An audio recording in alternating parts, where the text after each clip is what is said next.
Good morning बच्चों। हम class fourth का चैप्टर फर्स्ट पढ़ रहे थे, भाषा तथा व्याकरण। उसको हमने लिखित भाषा क्या होती है यहाँ तक जान लिया था। उसके आगे हैं विभिन्न भाषाएं।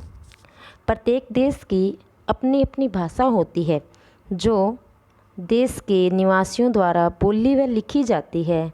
जैसे चीन में चीनी, जापान में जापानी, फ्रांस में फ्रेंच, ब्रिटेन में अंग्रेज़ी तथा जर्मनी में जर्मन भाषा बोली जाती है। हमारे भारत देश में भी अनेक भाषाएं बोली जाती है, जैसे उर्दू, मराठी, मलयालम, तमिल, तेलुगु, कन्नड़, बंगाली, हिंदी, पंजाबी, कश्मीरी आदि। लेकिन हिंदी का प्रयोग पूरे भारत में किया जाता है, इसलिए हिंदी को राष्ट्रभाषा कहते हैं। तो दुनिया में जितने भी देश हैं उन देश की प्रत्येक की सबकी अलग अलग भाषाएं हैं जो देश के निवासी द्वारा यानी जो वहाँ निवास कर रहे हैं उनके द्वारा लिखी भी जाती है और बोली भी जाती है, समझी भी जाती है। जैसे चीन में जाते हैं तो वो लोग चीनी भाषा बोलते हैं, जापान में जापानी, फ्रांस में फ्रेंच, ब्रिटेन में अंग्रेज़ी, इंग्लैंड में अंग्रेज़ी। ऐसे देखिए भारत में भी अनेक भाषाएं बोली जाती है, यानी कि अलग अलग स्टेट में अपने राज्य हैं, उन अलग अलग राज्यों में अलग अलग भाषाएं बोली जाती हैं। जैसे उर्दू, मराठी, मलयालम, तमिल, तेलुगु, कन्नड़, हिंदी, पंजाबी आदि भाषाएं बोली जाती है। लेकिन जो हिंदी है ये हिंदी पूरे भारत में बोली जाती है, पूरे भारत में बोली जाती है और समझी भी जाती है। इसलिए हिंदी को क्या कहते हैं? राष्ट्रभाषा कहते हैं। हिंदी कौन सी भाषा है? हमारी राष्ट्रभाषा, जो पूरे देश में बोली जा रही है, अपने पूरे भारत देश में बोली जाती है, वो क्या है? हिंदी भाषा। इसके आगे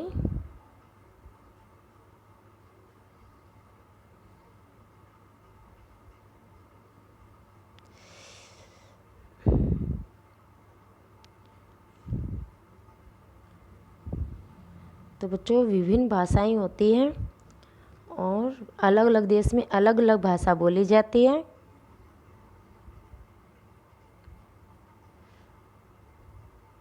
और अलग जैसे अपने भारत में अलग राज्य हैं तो हर एक राज्य की एक अलग भाषा है, अलग अलग भाषाएं होती है सभी देश की राज्य की। आगे देखिए जानने योग्य बातें। जो भाषा हम सबसे पहले अपने माता पिता या घर के सदस्यों के द्वारा सीखते हैं उसे मातृभाषा कहते हैं। कौन सी भाषा होती है? यानी मातृभाषा। जो सबसे पहले आप जब छोटे थे तो आपने कहाँ से सीखा था बोलना? अपनी माँ से, पिता से, या घर में जो भी सदस्य थे उनसे बोलना सीखा था ना, इसीलिए इसे क्या कहते हैं? मातृभाषा। हिंदी हमारी राष्ट्रभाषा है और इसकी लिपि देवनागरी है। तो पिछली कक्षा में भी आप लोगों ने पढ़ा होगा कि हिंदी की लिपि कौन सी है? देवनागरी लिपि। लिपि क्या होती है?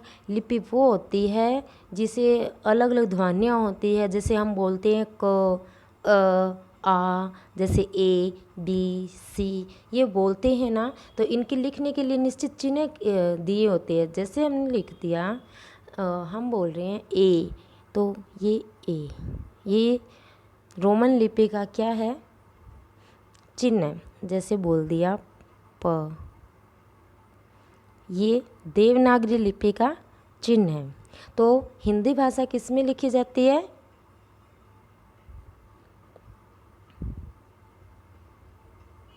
हिंदी भाषा देवनागरी लिपि में लिखी जाती है। देखिए लिपि क्या होती है? सभी भाषाओं को लिखने के लिए ध्वनियों के अलग अलग चिन्ह निश्चित किए गए हैं, इन्हें लिपि कहते हैं। भाषा को लिखने के लिए निश्चित किए गए चिन्हों को लिपि कहते हैं। जो निश्चित किए गए चिन्ह होते हैं वो क्या कहलाते हैं? लिपि कहलाते हैं। और अलग अलग भाषाओं की अलग अलग लिपि होती है। तो आगे देखिए, प्रत्येक भाषा की अपनी लिपि होती है। जैसे हिंदी की लिपि देवनागरी। देवनागरी लिपि बाएं से दाएं की ओर लिखी जाती है। तो देवनागरी लिपि कैसे लिखी जाती है? ऐसे लिखी जाती है, इस तरह लिखी जाती है। आगे देखिए, जबकि उर्दू की लिपि अरबी फ़ारसी है जो दाएं से बाएं की ओर लिखी जाती है। तो ये कैसे लिखी जाती है? ये लिपि फ़ारसी ऐसे लिखी जाती है, अरबी लिपि फ़ारसी लिपि ऐसे लिखी जाती है। तो हिंदी लिपि कैसे लिखी जाती है? हिंदी की देवनागरी लिपि इस तरह, और उर्दू भाषा की जो लिपि है अरबी फ़ारसी, वो किस तरह लिखी जाती है?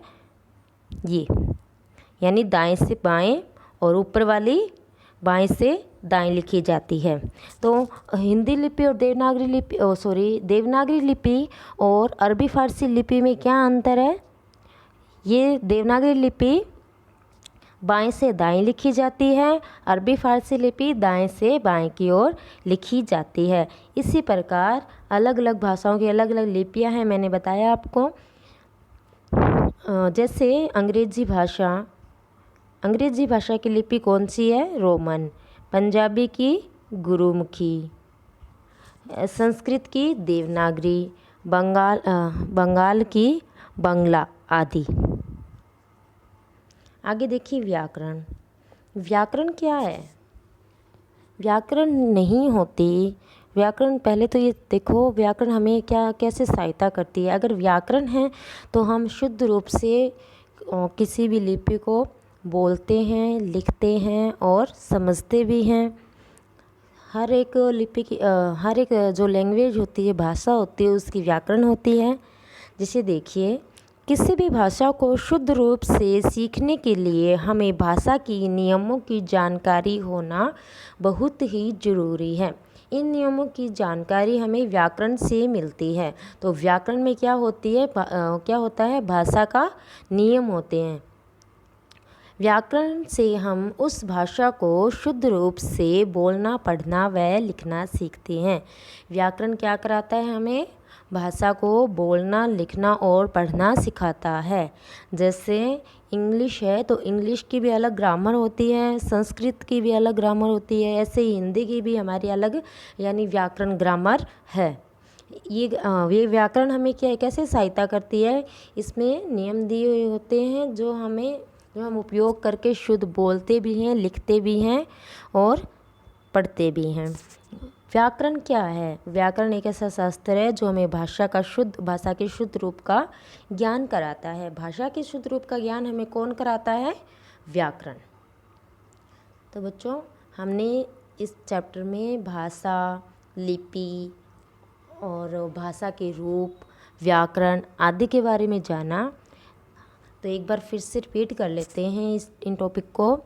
भाषा क्या है? जिस साधन के द्वारा हम अपने विचारों या भावों को प्रकट करते हैं तथा दूसरों के भावों या विचारों को समझते हैं, उसे भाषा कहते हैं। भाषा के दो रूप हैं, मौखिक व लिखित। भाषा को लिखने के लिए निश्चित किए गए चिन्हों को क्या कहेंगे? लिपि। और हमें व्याकरण का शुद्ध ज्ञान कौन करा रहा है? ये व्याकरण शास्त्र। तो आज के लिए हम इतना ही पढ़ेंगे। ये चैप्टर आपका कंप्लीट हो चुका है। इसके आगे आपको क्वेश्चन आंसर मिलेंगे जो आपको अच्छे से नोटबुक में क्लियरली सुंदर सुंदर करने हैं। थैंक यू बच्चों।